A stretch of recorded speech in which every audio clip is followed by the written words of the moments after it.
ಹೇಳ್ತಾ 6ನೇ ಶತಮಾನದಲ್ಲಿ ಒಂದ್ ರೀತಿ ಚಾಲುಕ್ಯರು ವಿಶೇಷವಾಗಿ ಇದನ್ನ ಗಜಲಕ್ಷ್ಮಿ ಅಂತ ಹೇಳ್ಬಿಟ್ಟು ಮೂಲ ಸ್ಥಾಪನೆ ಮಾಡ್ತಾರೆ.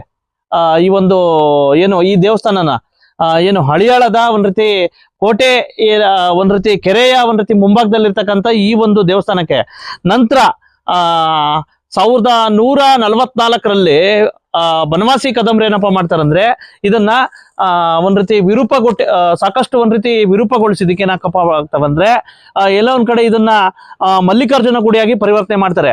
ಈಗ ಪ್ರಸ್ತುತ ಮಲ್ಲಿಕಾರ್ಜುನ ಗುಡಿಯಾಗಿ ಮುಂದುವರೆದಿದೆ. ಬನ್ನಿ ಒಳಗಡೆ ಹೋಗೋಣ, ಯಾವ ರೀತಿ ಇದರ ವೈಶಿಷ್ಟ್ಯ ಇದೆ ಅಂತ ಹೇಳ್ಬಿಟ್ಟು. ವೀಕ್ಷಕರೇ, ಈಗ ನಾವು ಎಂಟ್ರಿ ಕೊಡ್ತಾ ಇದ್ದೀವಿ.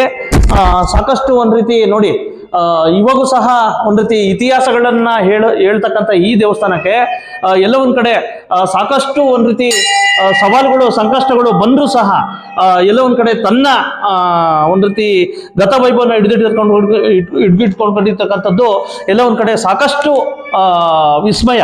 ಈಗ ಬನ್ನಿ ನೋಡಿ, ಇದು ಅಮೃತ ಶಿಲೆ. ವಿಶೇಷವಾಗಿ ಈ ಅಮೃತ ಶಿಲೆ ಸಹ ಅವಾಗೆ ಸ್ಟಾರ್ಟ್ ಆಗಿರ್ತಕ್ಕಂಥದ್ದು.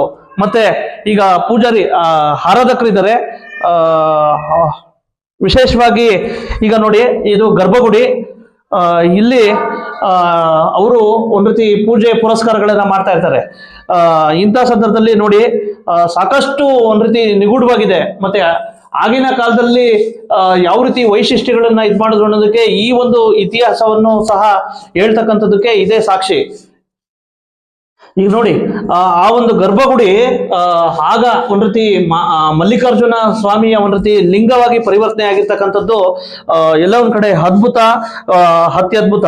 ಈಗ ನೋಡಿ, ಇಲ್ಲೇ ಇದೆ ಈ ಒಂದು ನೋಡಿ, ಇದು ಇವೆಲ್ಲ ಈ ಕಲ್ಲಿನ ಶಾಸನಗಳು, ಮತ್ತೆ ಈ ದ್ವಾರ ಬಾಗಿಲುಗಳು, ಮತ್ತೆ ಸಾಕಷ್ಟು ಒಂದ್ ರೀತಿ ಚಪ್ಪಡಿಗಳನ್ನ ಎಳ್ದಿರ್ತಕ್ಕಂಥದ್ದು. ಒಂದ್ ರೀತಿ ದೇವಸ್ಥಾನವನ್ನ ವಿಶೇಷವಾಗಿ ಮೊದಲಿಂದನೂ ಸಹ ಆರಾಧಕರಾಗಿರ್ತಕ್ಕಂಥ ವಂಶಗಳಲ್ಲಿ